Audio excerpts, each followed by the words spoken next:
What's going on, everyone? My name is Nicholas Merton here at Data Dash, and today is May 27th of 2020. Well, folks, I hope you are having a fantastic day wherever you are, and in today's video, we're not only going to be diving into Bitcoin and altcoins, as well as taking a look at the broader equity market and the bubble that the Federal Reserve as well as other central banks are building, and dive into a little bit of the details of just how big things are about to get. But along with that as well, I want to spend some time to provide a very interesting perspective that I feel a lot of people don't provide when it comes to Bitcoin, and also dive in a little bit into the current status on hash rate for Bitcoin. All right, so we've got a lot of things we're going to be talking about, a lot of interesting little details that we're going to be diving into right after our quick sponsor. Our sponsor for today's episode is Bitpanda Pro. Bitpanda Pro is the secure European exchange for crypto to fiat markets. Bitpanda has been offering secure, straightforward, and easy access to the cryptocurrency market in Europe for over 5 years and wants to offer the same service to more experienced traders, users using trading bots, and other advanced clients like cryptocurrency businesses and institutional investors. With the steady addition of more and more crypto to fiat trading pairs, Bitpanda Pro has made itself a convenient, secure, and trustworthy exchange to onboard or cash out easily. Check out the link down below in the description to learn more. Alright, everyone, so we have a lot of different technical and fundamental points to take a look at, but let's go ahead and start off by simply taking a look across the board for cryptocurrency markets. As we can see, over the last 24 hours, the vast majority of cryptocurrencies are in a no trend scenario, either up 1 or 2% or down 1 or 2%, and we've got a few outliers here doing very well, for example, like REN, which is almost up in double-digit territory, so really good to see that. One thing I wanted to share with you guys is that I am going to be attending the next reiteration of Blockdown 2020. It's going to be hosted from June 18th to the 19th. If you guys would like to check out the website, please check out the link down below in the description for more details. You can also go on to Eventbrite. You can get free tickets in this case, so we can meet in person in a virtual realm, and you can also come see me speak, as well as see a lot of other good speakers. And you can also buy the higher tier tickets, which are going to allow you to go to exclusive events, exclusive speeches. So again, recommend you guys look into that. It's a pretty awesome conference. I had a good time last time. So let's go ahead. We'll dive into this topic here. Some good moves happening here over the last 2 or 3 hours here for Bitcoin. We're taking a look at the hourly chart here, and we can see that we've gotten a nice bolster in price action here back early this morning. Now, taking a step back here, going to the 4-hour chart, right? Looking at a slightly longer term time frame, really over the last month, we can see here that over the last couple of weeks, in the later part of May, we've been building this descending wedge. And as we talked about in the previous video, this tends to be a bullish pattern. I know it doesn't really make much sense on the surface. A lot of people would ask on a technical basis, why is it that something like a descending wedge is actually a bullish pattern? Well, it's the same reason why an ascending wedge, something that sounds good, is actually tended to be bad for price. It has to do in this case with the descending wedge that, this is again what I've gotten over the last few years. Could just be that this is the way the world works, and there's no reason as to why to try to explain it. But what I've seen over the last few years that makes logical sense is that the highs are falling at a steadier rate than the buy range, okay? So think about it on a psychological level, right? Sure, buyers are coming in at lower levels, but they're not declining as fast as the highs here. So people are basically selling these rallies, right? They're selling at lower levels, to be fair, but they're also coming in and buying in at a faster pace in this case compared to the previous low than they did before, right? So again, in this case, we've got basically, even though we have declining lows and declining highs, buyers are coming in and applying pressure, and eventually you get a squeeze on price outside of the descending wedge, and that's exactly what we got. Right? So again, arguing on a psychological level what this is all about doesn't really matter. All we can see here is that it played through as expected through the technicals, and prices come up here to around 91.50. So the question here is, where is it actually going to go here over the next few days and weeks? So if we take a look here at the weekly, we can see here we're still holding up very nicely. And if we step over to Bitstamp, which I think is probably the most important chart to look at because we've got our technical drawings there for the longer term, I think we've got a very good chance of coming up again, testing this resistance at 9,500 and breaking through. And once we get that close on the daily or 2 daily closes above this yellow line, we are on pace to set new historical highs for Bitcoin, in my opinion. And how that's going to look is we're probably going to come up here to around 11,000. We're going to push sideways for a little while. And then we're going to kick it off for the next cycle. Right? We're going to get back up to those 20,000 highs that we had back here sometime, probably in late 2020 or early 2021. And then after that, it's off to the races, as Paul Tudor Jones said. Bitcoin itself as an asset is going to take the center stage again. When it gets above that 20K level, you will start seeing it in a variety of headlines. The retail wave we had back here in 2017, where many of us got involved in crypto, it's going to look like a bump in the road. It's going to look minuscule compared to the kind of coverage and excitement that's going to come around this next time when we break above 20K. Now, I want to talk about an interesting perspective here, because we're talking about things in terms of US dollars, which is really interesting. Of course, just seeing Bitcoin perform well against the dollar, one of the strongest world currencies, is a great sign. But one thing that a lot of people don't take the time to consider is that there are other currencies across the world. And it can be sometimes a little bit blindsided. We can tend to be a little bit blindsided, to put it simple, by just simply looking at it in terms of dollar value. So one thing that I want to take a look at here is a very interesting article here from CoinDesk earlier this morning. Slipping yuan may be good for Bitcoin price, past data suggests.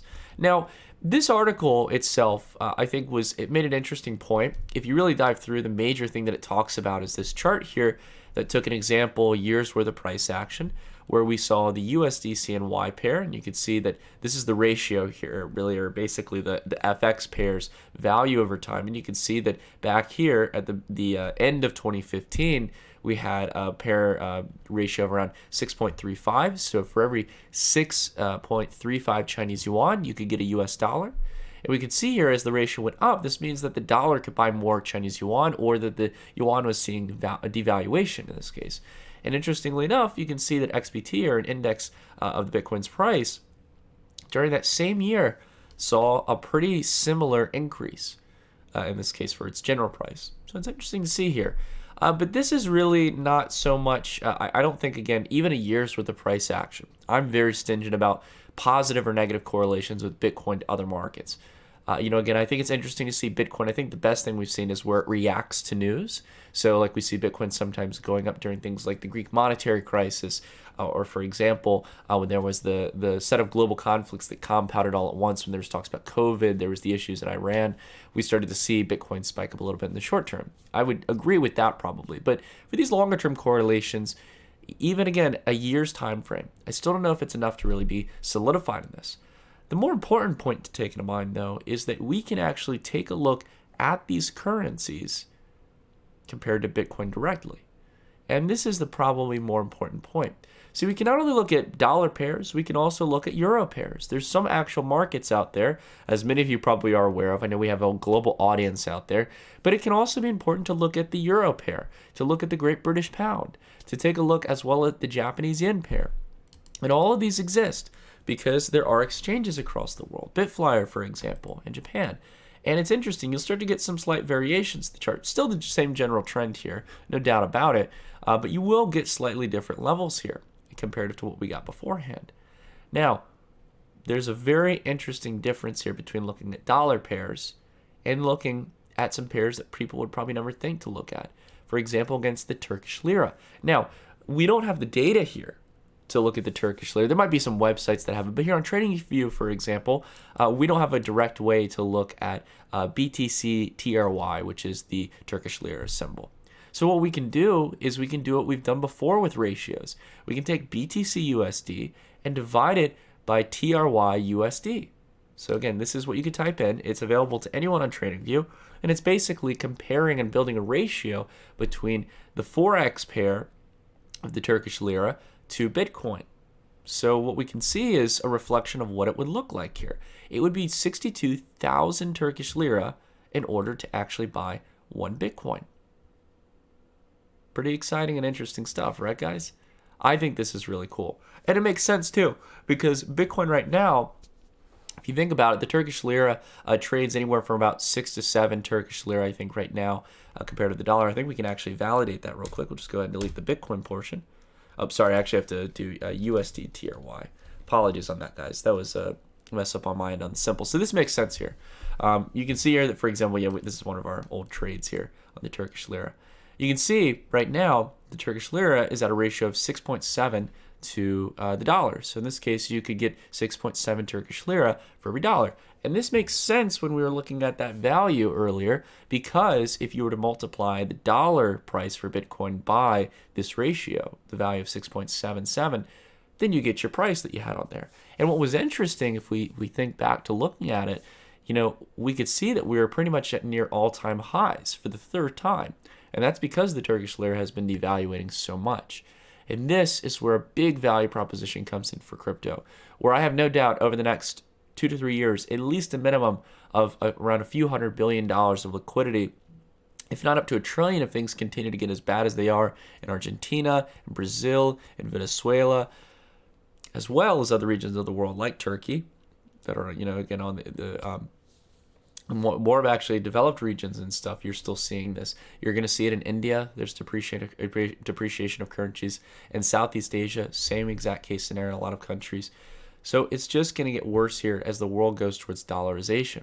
And that's going to be a big inflow for cryptocurrencies, in my opinion, as a hedge. So anyways, just thought I would talk about this. Again, you guys can go out, experiment with this, build some charts, take with it and do with it as you will. But I wanted to go ahead and take a little bit of time to take a brief look at the altcoin space as well. Take a look at the market leaders. Ethereum still holding in to this wedge here that's setting up for the breakout here sometime going in to probably the early fall. I think what's going to happen here is we'll break through the wedge. We'll come up and revisit these relative highs. We'll pull back a little bit. We'll do a cup and handle, basically speaking, right? We'll come up in price, come down, and then going into the fall, we're going to kick off that altcoin cycle planning for 2021. Same here for Litecoin. Litecoin already, alongside most altcoins, are at a pretty fair valuation range in my opinion. I can't recommend you guys to buy anything. But I will say here that if we get an opportunity for Litecoin to come down here to 350,000 Satoshis to 300,000 Satoshis, basically, this range against Bitcoin, I'm going to be looking to definitely buy because this is the lowest risk area out of all the existing price action that we've seen for Litecoin in the past. So again, we might have a chance to get here because we're stopping around that same range here. Look at the longer term price action. If you're looking at, the daily or the hourly, you would never see this. You would never see this time frame. So again, it's important to take a look at the weekly, see the longer term trends, and see where these big momentous swings come in. That's where the real volatility and the real price action comes in. That's what we want to look for. Now, one interesting thing as well, taking a look at a good measure of intrinsic value for Bitcoin, we can see here that Bitcoin's price is sitting exactly where it should be. As we take a look at the actual cost on average to mine Bitcoin, this is again a data statistic that's taking into consideration not only the difficulty adjustment, but also the average cost on miners across the board. And right now we can see here that we're hanging right around intrinsic value. We're not in a bubble. We're not overvalued. Over the last few months when we've had this uptrend, it's actually been correlating and pricing in kind of the initial stages of that halving event as we have been getting some buyers buying into the anticipation. And as you can see, the market definitely did do a bit of a correction here. Now, as we can see, an important thing to take a look at is the decline in hash rate. But interestingly enough, as much as people thought it was a doomsday scenario for Bitcoin, in reality, we just dropped from around, let me get the top statistic here, 137.5 exahashes down to a current value of 88 exahashes. Pretty stark drop, won't deny that, but it's right back to where we were back in March of this year. And even if it drops down a little bit lower, guys, if it went down to 60, 50, 40 exahashes, it would not be the end all of Bitcoin, right? Because we are way beyond where we were back, take for example, back at the peak of January or December of 2017, where we had 10 exahashes. Bitcoin's mining has been scaling up phenomenally. And quite frankly, to be honest with you guys, as someone who wants to see more utility on the Bitcoin network, it's not worth the amount of electricity we're putting into it. I gotta be fair. So again, I would want to say at the end of the day, I really don't mind if we have a drop in hash rate here over the next few weeks or months. It's not going to be the end all of Bitcoin, whether you agree with my point or not. I really don't per se care if we see an increase or decrease at this point until we start seeing a lot more people using Bitcoin as a network and growing out the general user base, right? There's plenty of hash rate being put into this network. Same goes for Ethereum. Along with this, I wanted to talk about equity markets. Right now, very interesting chart here. Tilray, we entered into the trade here. I don't know if you guys know this, but we have a newsletter on the channel. It's one of the ways we just kind of help to monetize the channel, but also to share a lot of more in-depth information with you guys. I also talk a little bit about my equity trades. One of them that I placed here was Tilray at around an entry of 742 back here on May 6th. And, we're coming to the close of the month here. It's been 21 days since I placed that trade. You only have a select few of those being market days. But right now, we're up to around $10.81 for the trade. So really, or in the sense of the market price. So a good sense of performance here. We can actually go ahead, take it from our entry point here. We can see that at the current price, up 46% on the trade in a little over 2 weeks. Not bad. Not bad if you can get it. So again, this is one of our trades that we did here in the broader cannabis sector. As Tilray is one of the cannabis companies, is really showing a lot of confidence. You can see here, MJ, in the past 2 weeks, going from around $10.50, the broad ETF for the industry, going up towards around $14. And there was a general set of signs that was showcasing that this breakout was around the corner, especially in a market that's being dominated by retail traders. That's what this recovery has been a lot about, guys. Hasn't been a lot of institutions buying. It's been the mass wave of retail buyers coming in and investing during this climate. Now, outside of this as well, taking a look at the NASDAQ, if you want to see the craziness of the equity market, it's real funny. We heard a lot about a V-shaped recovery over the last few months since back in March that, with the Fed stimulus and the ECB and the Bank of Japan and all these central banks coming in, we're going to be getting a V-shaped recovery. And it is interesting. It seems like we've gotten a V-shaped recovery. One thing I'm real curious to ask about, though, to all of you out there, a lot of you who are hardworking people, whether you're American or another part of a different country, you're working your daily job, wherever you come from. Have you seen this kind of recovery in the economy? That V-shaped recovery that they kept talking about? Because that was what the Fed and all these institutions were talking about, that we would see a boost in bolstered GDP.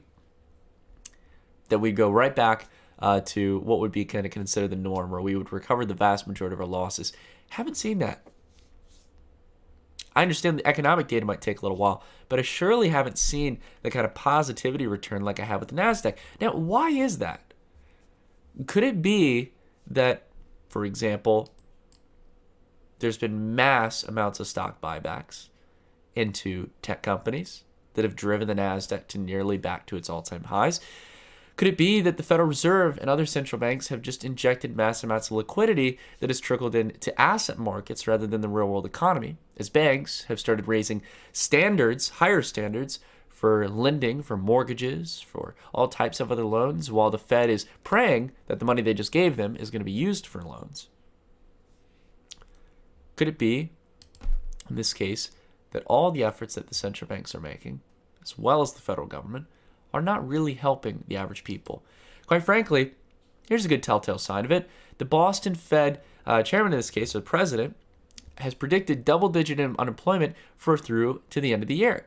And it's interesting. Of course, now this is just one opinion. It probably doesn't speak for the whole Fed. But I got to be honest, I actually agree with him. I've been saying this for the last few months that sadly, I don't champion it. I think it's a terrible thing but it's sadly the truth. We are going to be through double-digit employment for the next, not only year, but probably year and a half.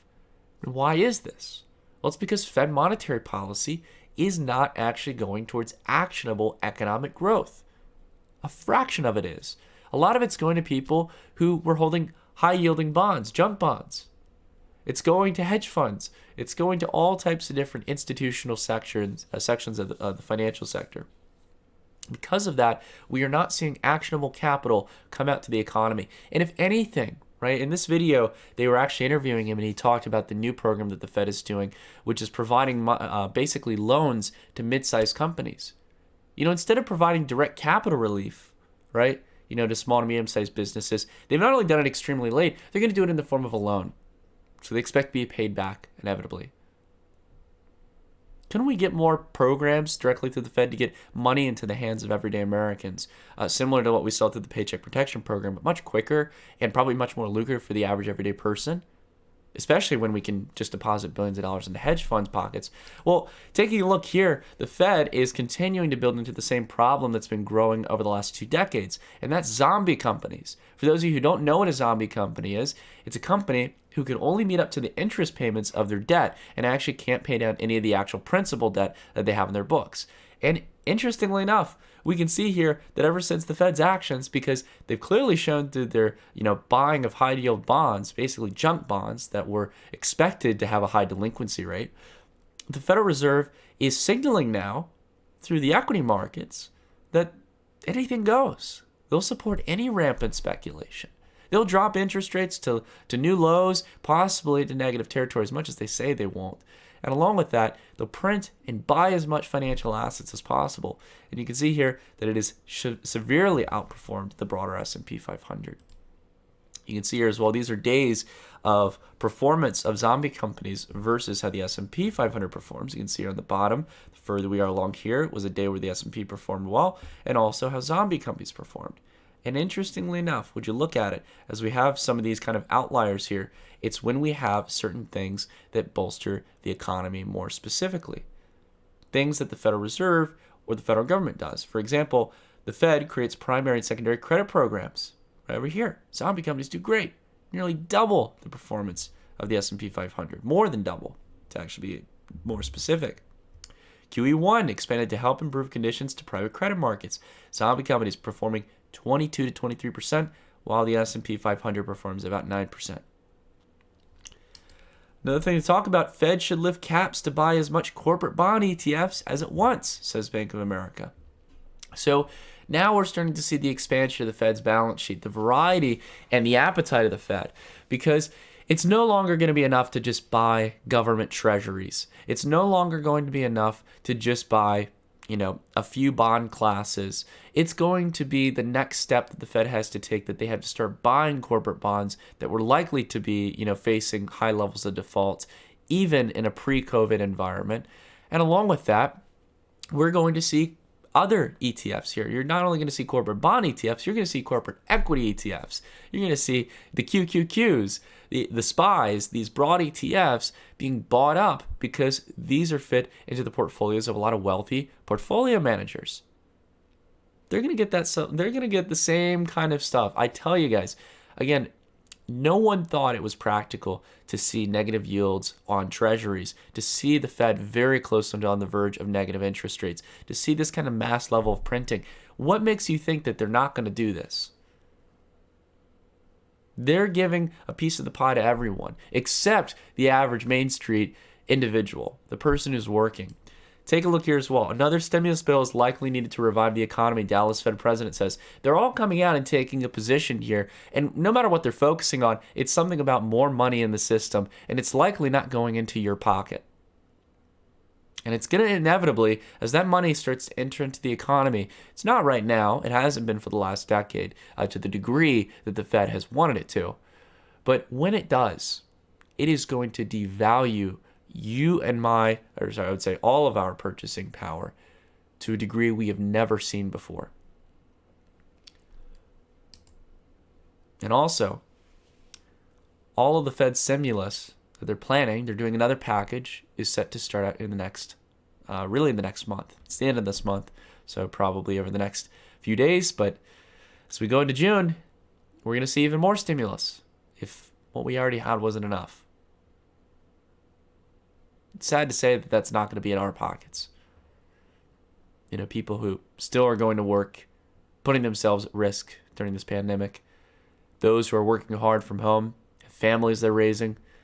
Apparently, the Fed has some kind of colluded idea that it cannot, for some reason, as most central banks and most major financial organizations like the BIS that act as a central bank for the central banks, for some odd reason, with all the power that they wield in the world to print trillions of dollars and buy financial assets, they can't set in a new rule set to allow themselves to just give you, a U.S. citizen, a European citizen, a citizen of Japan, a citizen of China, a citizen of someone in various countries throughout South America, Africa, wherever it may be, that they can't, for some odd reason, send you a direct paycheck. You have to depend on the federal government to do that and tie it to the budget deficit. It's real interesting because for some odd reason, the Fed surely got enough money to spare Wall Street. The ECB is looking to use all of its tools to follow in the Fed's footsteps. It would be awesome if the net worth of every American in their bank account would go in tandem